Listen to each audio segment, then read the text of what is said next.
We're going to begin in a few minutes the chapter 6 of Joshua, and this is one of those cases where some prior knowledge would be helpful, just because it's it's the operation that was already, or the beginning of the story started in the second chapter, about the two spies, as we will see today, the young spies who went to stay with Rachav the prostitute, and she gave them a way out, way in and a way out, and we'll have to talk more about exactly what her role in the story is today. But Joshua was the first big target, first big operation for the Israelite troops, and yeah, in the background of our study, as has been for the last 2 months, plus 2.5 months, almost 3 months, is the war, the horrible, catastrophic, tragic war, which is going on right now. And although I've just spent some time, as I do almost every day, on Israeli TV and see a very, very different way of looking at the war, than perhaps many of us see in different types of media outlets, depending on what country one lives in, whether it's BBC or CNN or Al Jazeera. Um, it just reinforces my overall message and all the study that we do, that there are multiple truths, and it's confusing, it's complex, and it's all about nuance. So as we begin our study, we dedicate the study to the memory of those who have lost their lives, not only those in the horrible, devastating, murderous October 7th events, but the soldiers who have died in their understanding of protecting the state of Israel since then, but also in memory of those innocent folks, however each of us decide to define them, who are living in Gaza and in the West Bank. There is a lot of death, way, way too much death. And may this study somehow elevate our souls to a higher level, to be beyond the darkness of that death. People still coming on. If you don't have the text, it's in the chat box. If you can't access that, let me know.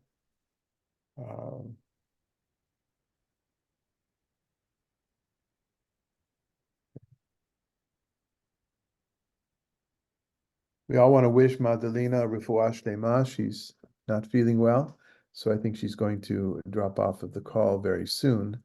But we wish you a speedy recovery, Madalena. And to all those going forward for whom this is a holiday week, we wish you a happy Christmas, and in general, a happy, a light-filled culmination of the days of Advent, as you and your traditions build up the light, as we did over Hanukkah as well. Okay, then, I think it's time to begin. Serena, good to have you back. Our regular folks, I'm not even mentioning it. You know who you are. You're with us all the time. And I see Ananda, and I don't remember seeing the name before. If I have, I apologize, but we welcome you in any case, wherever you are. If you'd like to share at some point where you're at, in the chat box, if it's not, if your camera is not accessible or it's not appropriate, then still, we welcome you here. Okay. I need the sheet. An interesting chapter, as there are all of them. Is there such a thing as an uninteresting chapter? I have a study partner who's relatively new at study, a younger person. And we got to this week's Torah portion. We got to the genealogical list, and I'm making her break her teeth with the names of each of the 70 that Jacob goes down to Egypt with whom Jacob goes down to Egypt. And then, of course, as many of you know who have studied with me for years, that genealogical lists and geographical lists, as boring as they might seem to be, almost always render all sorts of tidbits of knowledge, because when the form or the format is broken, that's where the cracks, in the cracks we find all sorts of goodies. So any chapter is an interesting chapter as far as I'm concerned. This one is a complex one because the narrative is a little bit mixed up. We've had that before. We shouldn't get too excited by it. I won't bring all the solutions, certainly not what people have offered over the last 100 30, 40 years of critical biblical commentaries. But I will say this, is that we have this one character of Rahav, the prostitute, who we dealt with in depth a few weeks ago or a few times ago in the second chapter. And she reappears here because this is the continuation of that story that started when Joshua sent the two spies to Jericho. Now, let's just ask ourselves, even if you weren't here for that particular session, you may know that there's that story. It's the second chapter. Joshua sends spies. They go, they hide in the wall in Rahav's hostel, in her pundak, her inn, as an innkeeper. Whether however one understands the innkeeper's job. I'm thinking of the lady on the next to near the piano in the old westerns, where the guy's playing the piano stuff and there's women scantily dressed walking around, and then sometimes they go upstairs. That's kind of what I'm thinking of. But this is um, the point of that story, it seems, was to find a way in and out of that city. That's why there were spies. They were sent uh, for military purposes, for reconnaissance, on one hand. On the other hand, you'll remember, if you were with us, that I emphasized the fact that this was in some ways a tikkun, a correction of the story of the spies in the Torah, where Moses sent in Numbers, where Moses sends the spies, and 12 spies, 10 come back with a pessimistic view, 2 come back with a positive view. Those 2 happen to be Joshua and Caleb, who are the only 2 of that generation who merited crossing the river and going into the promised land. And that, from a literary point of view, the story comes to correct that issue of the spy story gone wrong. This is a spy story gone right. But we have to ask ourselves, what did they learn? And what did they pass on to Joshua and the military people of the Israelites that affected in any way what we're going to read today? So let's keep that. If we had a whiteboard, that would be the question on the back. What else can I say? I think that's probably it.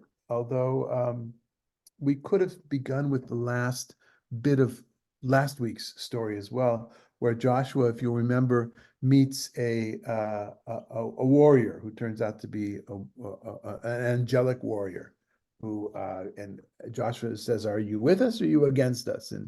And the purpose of that scene is to show that God's Spirit is with Joshua. And there were a number of examples in the first few chapters of the book of Joshua, which were meant to show the transference of authority, of power, of divine accompaniment that was with Moses, to show that it had transferred over to Joshua, who fills the role of Moses, not only as leading war, but also, as we'll see in this book, in many ways, a lawgiver and a go-between, perhaps, between the people and the priests, as we saw. And this is the end of my introduction. We saw that with the priests and setting up the priests and crossing the Jordan River as well. The priests here to play a part, and it's Joshua who is the one who tells them what they do and tells the people or the army what they do.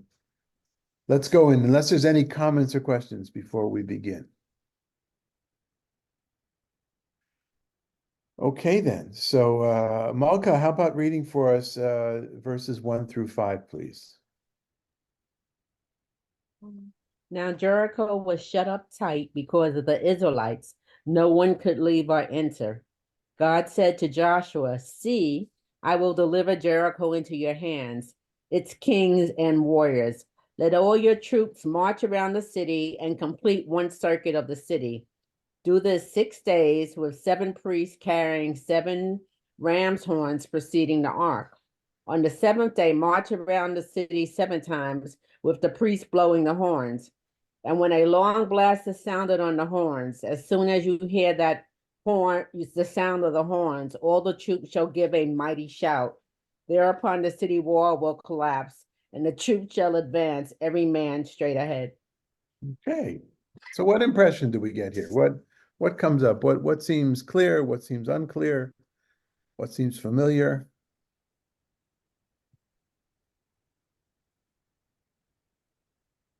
is a big deal. There's a show of force.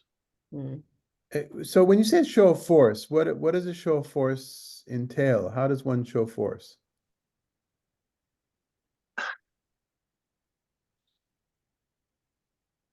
Well, okay, it's well, quite simply making a big noise, uh, being present.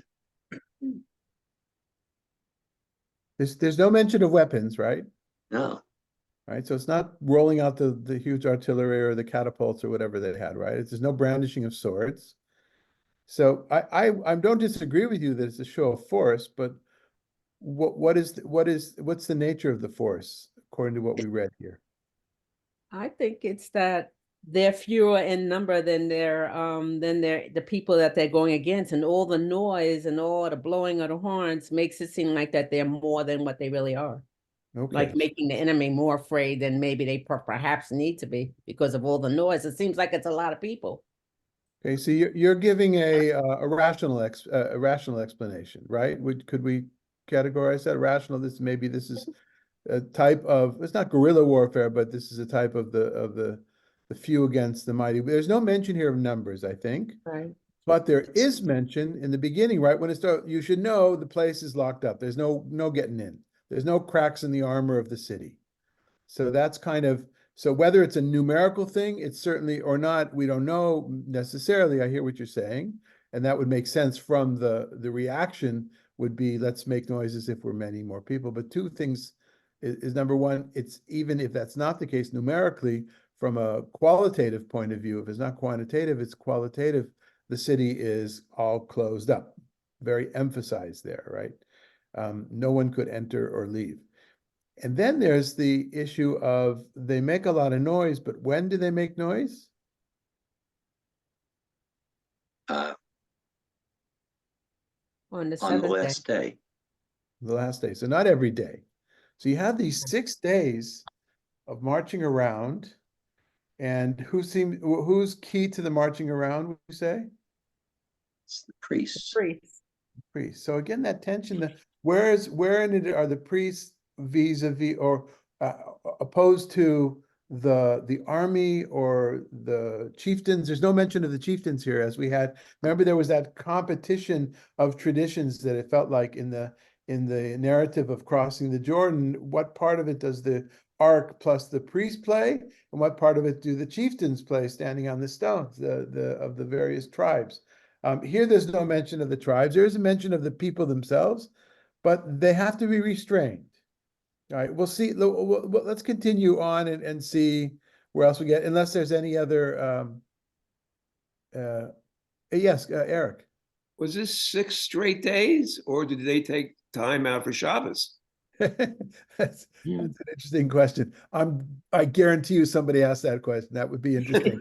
What about Shabbos? But you may know that when it comes to war, Shabbat kind of is suspended. One of the big things, an interesting thing, I remember specifically, I'm not sure if I remember it because when I was in yeshiva, I discovered the modern responsa that were written about war and military, and because I was going into the army and I was at yeshiva in the army at the same time, those are things that interested me. Not sure if it's because of that or because in the 2 years before I actually was recruited into the army, I stayed in Israel. I didn't come back to the United States to visit, and I spent my vacations at Kibbutz Shalavim. Kibbutz Shalavim, if you've driven between Jerusalem and Tel Aviv, you've seen it off to the left. If you're coming to Tel Aviv, you probably didn't notice what it was because that's not the entrance to the kibbutz. It's opposite Latrun, the monasteries on the right-hand side. And and maybe I know this story from Shalabim as well. It was on the Green Line until 1967. That is the border, the previous border or the official international border. And on the inside of it, on the state of Israel side of it. And there was some halachic discourse in I think before the 6-Day War. There were some issues that were no man's land, and it wasn't sure where the border would be. I don't remember the year that this happened, but whatever it was, the kibbutznikim in Shalabim were given permission or asked to or commanded to to start plowing areas that were in this no man's land in order to call it for Israel. That's how you say, well, this is ours. We're cultivating it. And that was done on Shabbat. That's my point. Even that, not fighting on Shabbat is always in the defense war, there's no question. But even in an offense, when it comes to war, the laws of Shabbat are usually suspended, although it doesn't mention that here. My guess is there probably is some Jewish interpretation. I didn't go through everything today. That would point that out. So good point. But the way the narrative is told, Eric, is that, yeah, it's 6 days straight. That's the point. Building up a crescendo, 6 and then 7. The 6 and 7 form is very similar to the 3 and 4 form.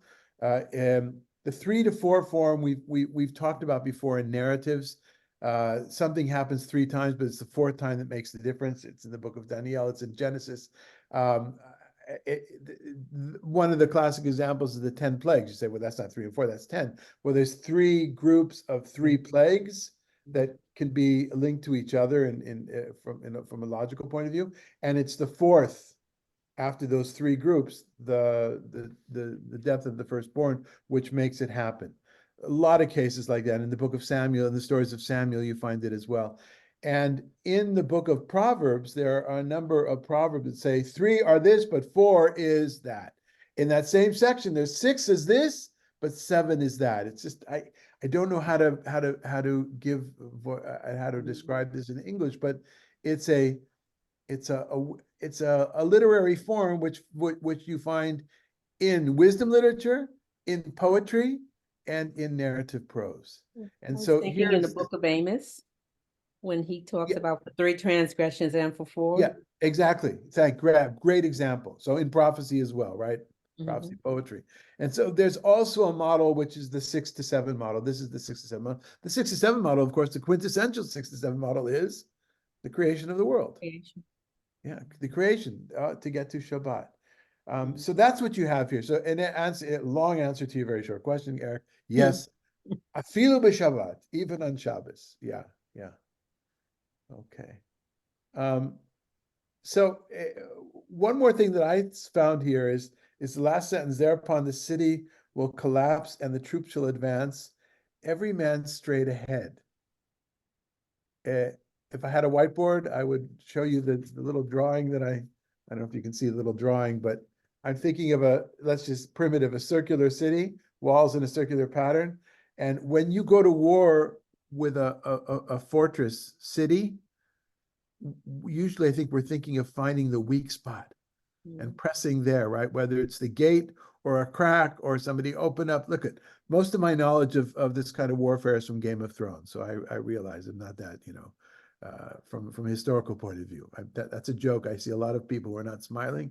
When I say Game of Thrones, I mean a joke. And I'm talking about the TV program. Okay. All right. Never mind. So, but that's not what's described here, is that at one time, the whole wall system will collapse. And then from wherever they are, that's what it feels like. The troops shall advance, every man straight ahead.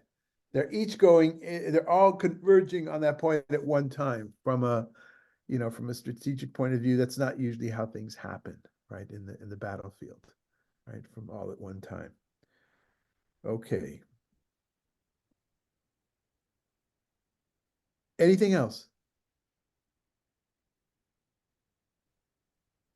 Okay, Rita Claire, 67, please.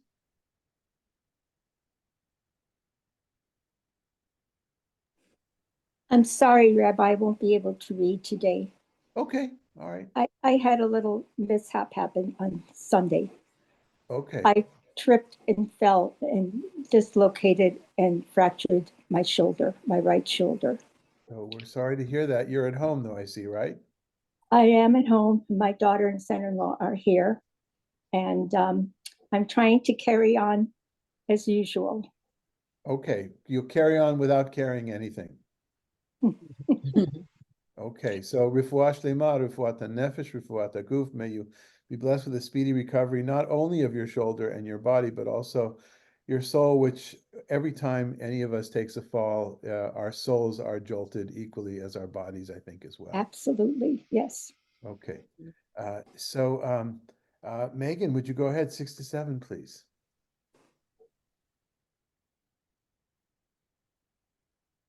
Joshua, son of Nun, summoned the priests and said to them, "Take up the Ark of the Covenant, and let 7 priests carrying 7 ram's horn precede the Ark of God." And he instructed the troops, "Go forward, march around the city, with the vanguard marching in front of the Ark of God." Okay. So here it's the bringing together of the priest as he was is instructed, what God instructed him, bringing together the priest together with the vanguard. The vanguard here are I understand is the chalutz. They're not, I understand the chalutz. It's the military. Chalutz are the ones that go first. I guess maybe that's what vanguard means as well. They're the ones they're in other places perhaps called the shock troops as well, right? They're the ones who force right around. So they're in front of the ark. And then go ahead and read the next section. When Joshua had instructed the troops, the 7 priests carrying the 7 ram's horns advanced before God, blowing their horns, and the Ark of God's covenant followed them. The vanguard marched in front of the priests who were blowing the horns, and the rear guard marched behind the ark with the horns sounding all the time. But Joshua's orders to the rest of the troops were, "Do not shout, do not let your voices be heard, and do not let a sound issue from your lips until the moment that I command you. Shout, then you shall shout." So he had the Ark of God go around the city and complete one circuit. Then they returned to the camp and spent the night in camp. Okay, so Eric, that a little bit answers your question how it was done. It was a daytime thing. It was a spectacle of sorts. It involves both the military. Here we hear it not only in the front, but also in the back. But there's another stipulation here is that they're to keep their mouth shut. And you know, it's I'm not always up to date on what's happening. I'm often, in fact, I'm not up to date. I'm definitely not up to date. I go in from not always to definitely not up to date on biblical scholarship today because I'm not in that world. But when I do get a hold of a new commentary, one that's been written in the last few years, so it reflects all the different articles that have been published on any given verse or issue or chapter. And apparently there's a debate in modern scholarship about whether they had to be absolutely silent or they just didn't shout before, because soldiers will shout. I hadn't thought to the minute I saw that comment in Dozman's commentary, the Anchor Bible commentary that I've been using to prepare. I'd even thought about the fact that that somebody might think they need to be absolutely quiet. It's just the whole effect of whether it's the shofars or the yelling, right? That's what I understood. Let God's commandment, the priests, do the shofar blowing, which is ritualistic as much as it's warlike, but there's a ritual element to it. Let them do that. And then, this way I understood it, and then the human effect that Malka spoke about beforehand of the causing confusion and chaos with the yelling, like we see again in the movies and the TVs about Game of Thrones or the Vikings or whatever, whoever it might be, that psychological kind of warfare, psychological maybe that maybe that's not a good term for it, that the human emotional aspect of war, other than using your hand to wield a weapon.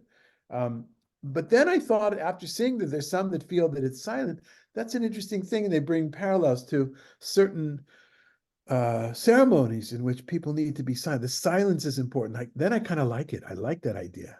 As you know, all of you know who pray with us that I am a big fan of times of silence during prayer, and the power of silence. I don't know if there's a term in English, but as Ellen knows, שתיקה רועמת. יש כזה מושג באנגלית, שתיקה רועמת? Now you're just shtika, Ella. You have to unmute if you're going to say something. Shtika means silence, not talking. Silence is golden. So yeah, silence, no, but silence is golden means it's best sometimes just to keep your mouth shut. A shtikaro emet is the roar of silence, the sound of silence, but not the sound, not it's okay. Yeah, I know what you mean, but Yeah, yeah. Anything, Dan? Can you think of an expression in English? No.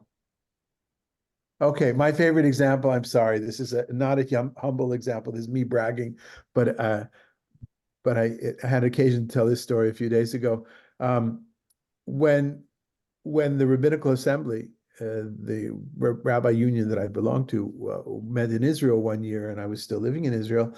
One of my students was coordinating the prayers, and because I have such a booming voice, and because she wanted, she likes the way I daven, I was asked to lead the prayers at the egalitarian Kotel wall, the western wall, the egalitarian part in the old city in Jerusalem. And there were a few hundred rabbis there, and there was no possibility of microphone, but I do have a booming voice, as many of you know, and bounces off of the wall. And right before I'm about to begin the repetition of the Shmoneh Esrei, of what is the silent devotion, the head of the Israel branch of the Rabbinical Assembly and also the chair of the conference, he came and says, David, you can't use the matriarchs in the prayer out loud. And that had been an issue that had been debated a few years beforehand. It was already accepted in many congregations, conservative congregations. And so I said, oh, come on now. He says, no, David, this is a pluralistic prayer. I remember saying it's a pluralistic prayer. We have colleagues here who don't approve of that language. I said, so we have colleagues that don't approve of not using it. Anyway, he says, if you can't handle that, then I'll replace you with somebody else. So I didn't answer him. He says, I need to know.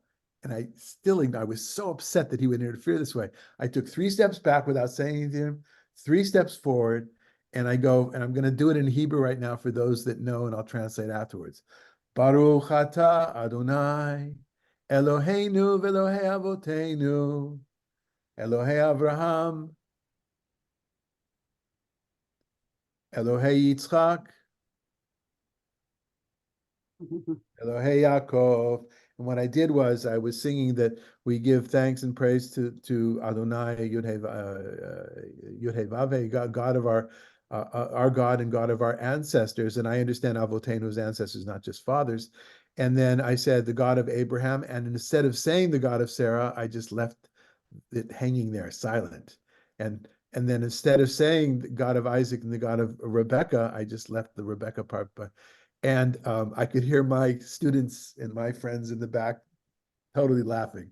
And that is an example of a shtikaro emet, a ferocious silent, a silent that speaks louder than words. Okay. How about your silence is deafening? Deafening. Oh, there you go. A deafening silence. Yeah, that would be a silence is deafening. Thank you. I knew we would get to it. Okay. Eventually, after years of doing this, I will learn English. It'll take time. It's taking time, but I will learn the English language properly. Let's see. Ananda, when I make a joke like that, that's because I live in the United States now, but for 40 years I lived away. And sometimes my English is like high school or junior high school level. Okay, especially when it comes to pronouncing words that I've read for many years, but I never heard them said out loud. Okay, so so then I came to appreciate, back to our text, maybe there is that shtikaro emet, that deafening silence that is accentuated with the shofrot. But what it serves from a literary point of view, I think, is to show, let God do God's work right now in a ritualistic and a ceremonial way. It's not for you to yet do the cries. That'll come, but let the 6 days build on that with that silence, or at least with the not shouting. Any reactions or comments or questions or points to make? I have a comment in a little bit different direction. It struck me that the structure of what we're reading is a lot like of other stories that get told multiple times in the course of a single chapter. So typically God says, do something, somebody transmits it, and then it's get done. And you get the same story over and over again, maybe with more details added each time. Right. So Stan, some have said the history of interpretation of this verse, some have said that there are 2 strands that have been woven together, which often is an explanation for when things are too wordy. And one of them talks about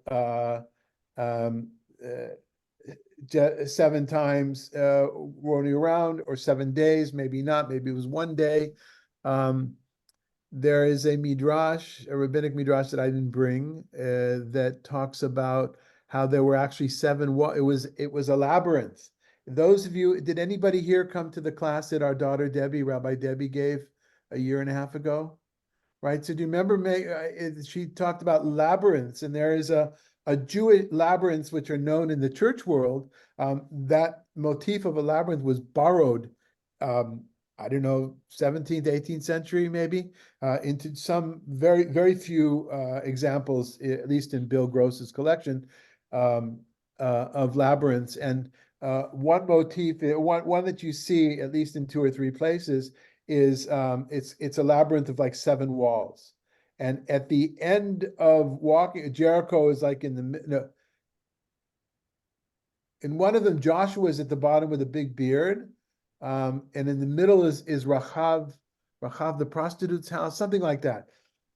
And that comes because of Midrash picked up on this wordiness here. But I will say, Dan, in reaction to your point, is that to my mind, it emphasizes the godliness of what was happening. It de-emphasizes the military aspect of it. This wasn't a military victory. It was a cultic victory. Cultic, using in the term of being connected with the worship and the priests and God. Anything else? Okay, so Dan, why don't you read 12:14 for us, please? Joshua rose early the next day, and the priests took up the ark of God, while the 7 priests bearing the 7 ram's horns marched in front of the ark of God, blowing the horns as they marched. The vanguard marched in front of them, and the rear guard marched behind the ark of God, with the horns sounding all the time. And so they marched around the city once on the 2nd day and returned to the camp. They did this 6 days. Go ahead. On the 7th day, they rose at daybreak and marched around the city in the same manner 7 times. That was the only day that they marched around the city 7 times. Keep going. I probably shouldn't have Yep. cut this up. Go ahead. Okay. On the 7th round, as the priests blew the horns, Joshua commanded the troops, "Shout, for God has given you the city, and the city and everything in it are to be proscribed by God. Only Rahab the prostitute is to be spared, and all who are with her in the house, because she hid the messengers we sent. But you must be aware of that which is proscribed, or else you will be proscribed. If you take anything from that which is proscribed, you will cause the camp of Israel to be proscribed. You will bring calamity upon it. All the silver and gold, objects of copper and iron are consecrated to God. They must go into the treasury of God." And So just to get the math right, because you were reading, maybe you weren't following the math as you usually do, Dan, it was 1 times 1 walk around, right? 1 times 6.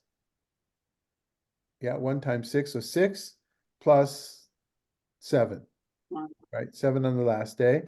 You can understand why some people would understand there were 2 stories that were brought together here, what they were doing exactly.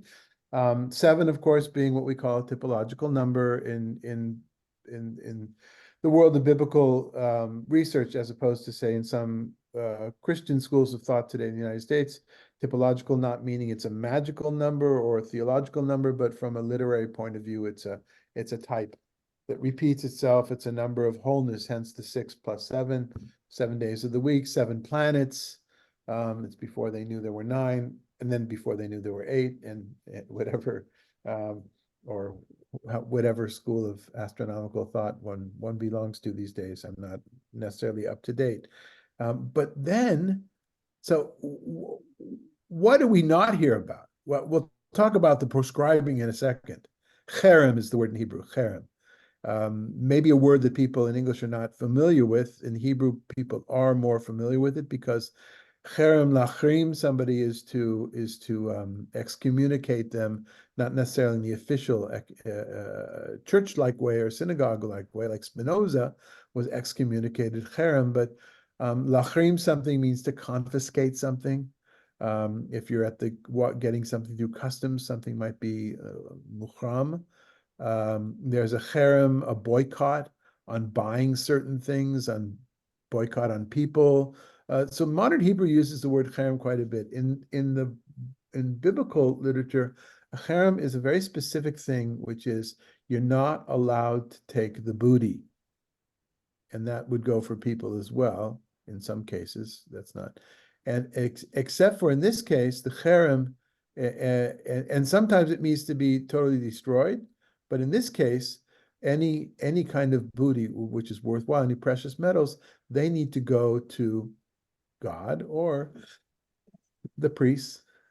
So we see that this is a very different kind of a war. Many wars mean you can take captives, you can take booty, you can loot, whatever.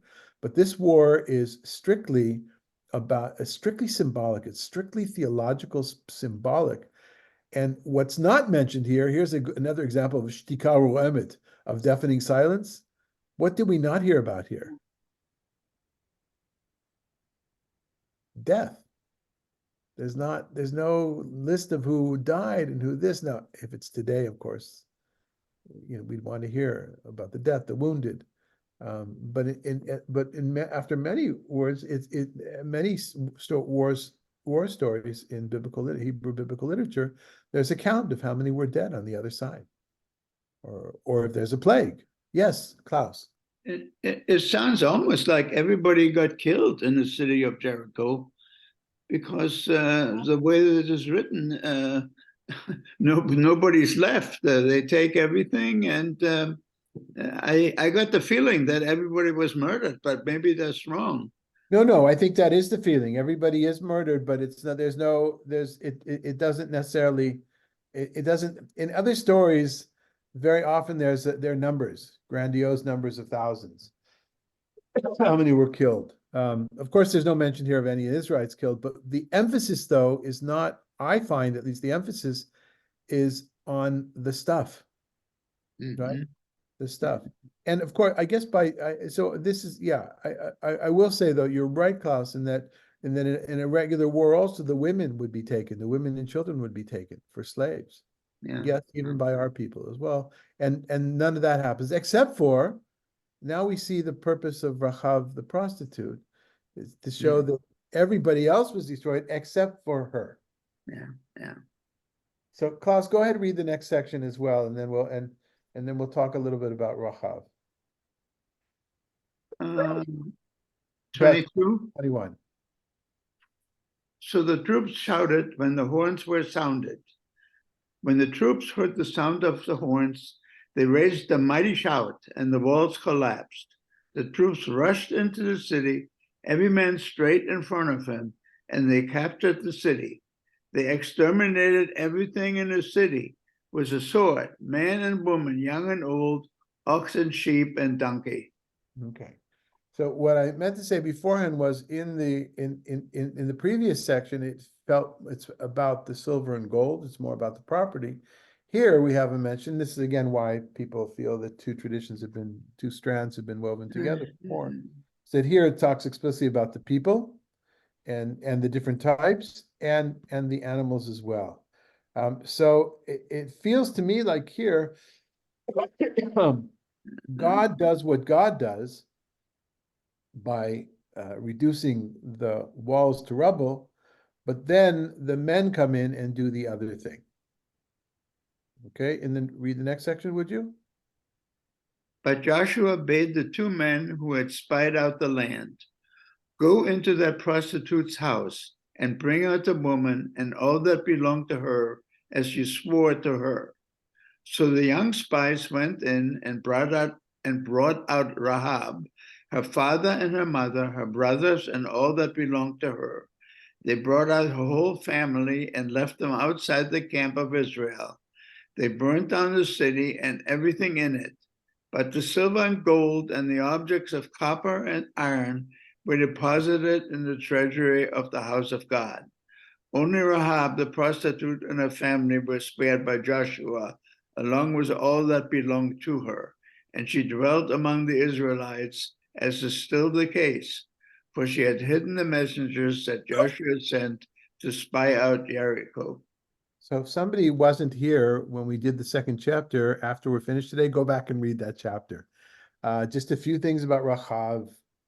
She is a prostitute, although some ancients tried to turn her into only an innkeeper, only, or as Ella will tell us, a chef or a cook or provider of food, a grocery store owner. They're all different kinds of ways, but it's very clear that she's meant to be a prostitute at the edge of society, not the one you expect to be the hero of a heroine of a story. Also, the rabbis pointed out that even thinking of her name got men excited because her name Rachav means wide or wide open. I won't go any further with that particular language. We talked about that at the time. And there are rabbinic traditions that she was involved in the lineage of different people. There is a particular biblical character who is called the son of Rachav.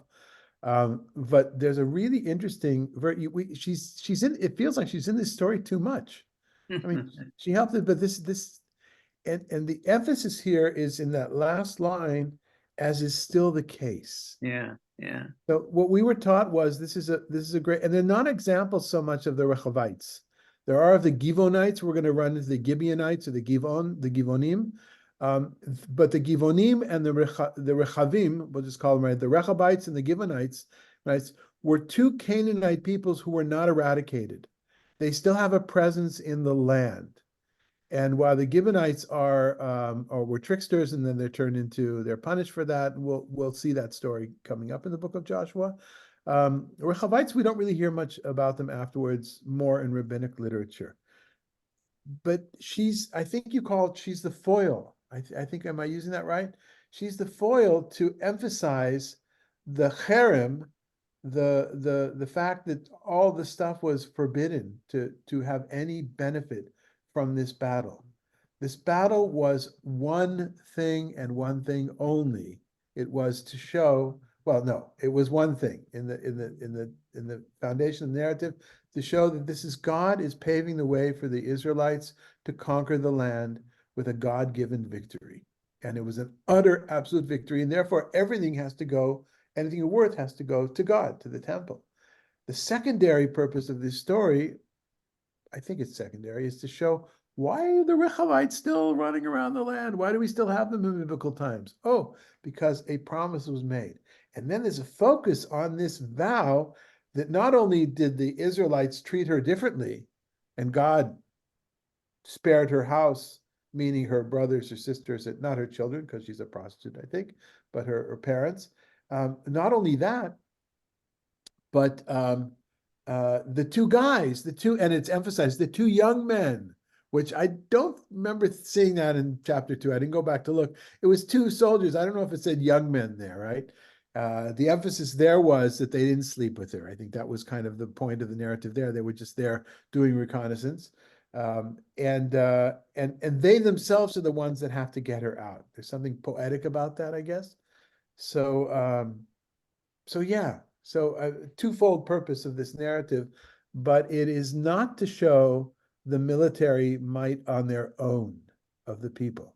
It's not because there was this ingenious, I think, it's not because the ingenious strategy that perhaps others would say, others that feel this is a reflective of a particular event, real event, historical event, would say, well, this was done through psychological warfare.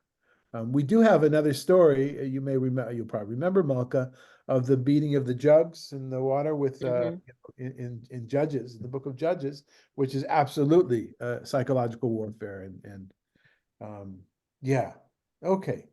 Can I ask a question? This is maybe a little bit off, but most biblical scholars would say that Jericho was destroyed, was a heap way before the Israelites ever entered into the land. What do you make of? How do we understand this story if we subscribe, if you take the archaeological evidence into account?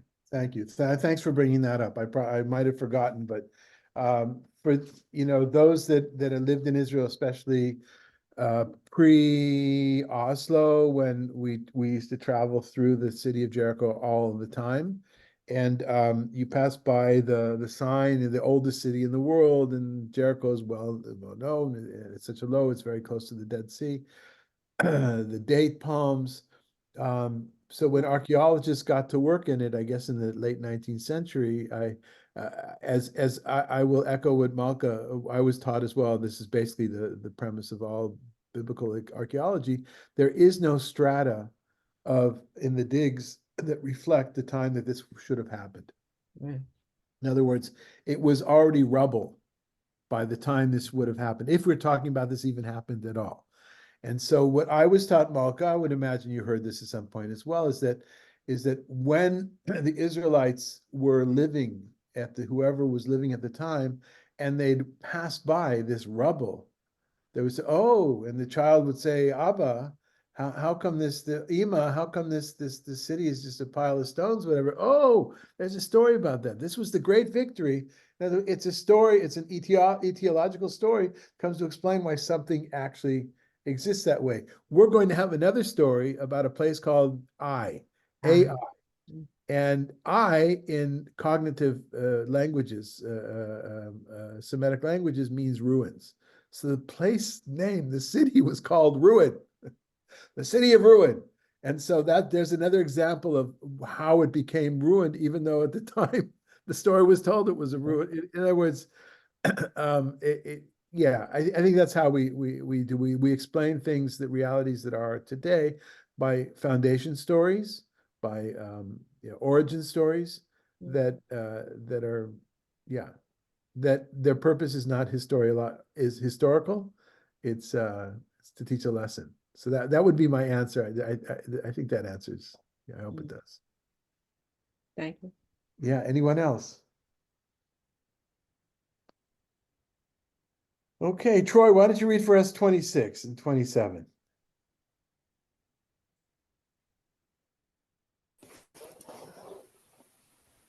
At that time, Joshua pronounced this oath: anyone who undertakes to fortify this city of Jericho is hereby under God's curse. Its foundations shall be laid at the cost of their firstborn, and its gates set at the cost of their youngest. Maybe just read the last verse as well. God was with Joshua, and his fame spread throughout the land. Right, so I might argue that that's kind of the meaning of that's the purpose of this story, was to show that God was with Joshua. Now, this curse it kind of strengthens what I just said to Malka.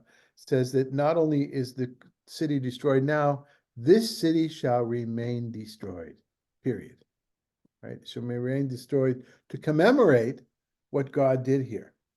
But there's a stipulation here.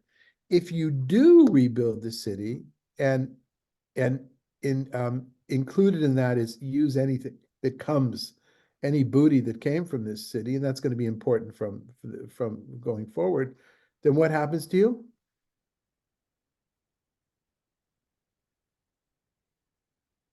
What's the threat here? Cost of the firstborn. Yeah. Any suggestions why?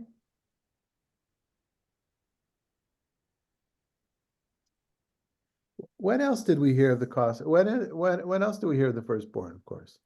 The Exodus, Okay. the last plague. And how might this be connected to that?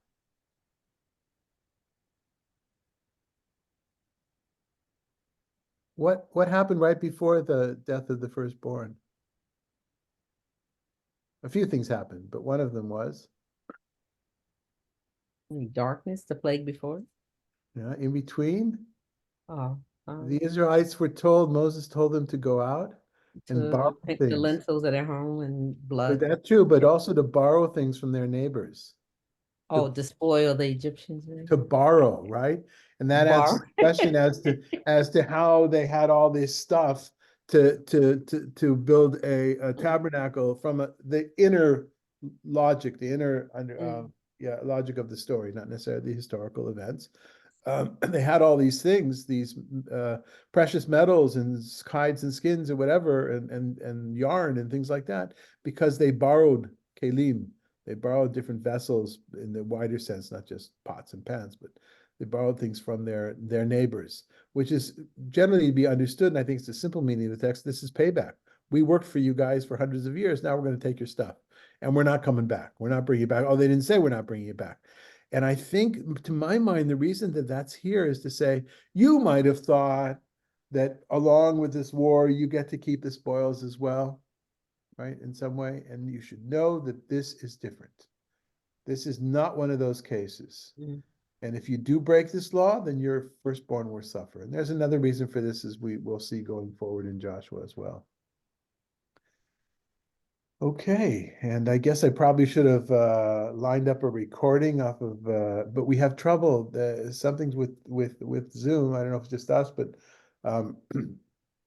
playing music. There's a way to do it that Madalena knows. But if I was to turn on, you probably wouldn't hear the music, would go in and out. But I think many of us know this spiritual, this gospel song, right? Mhm.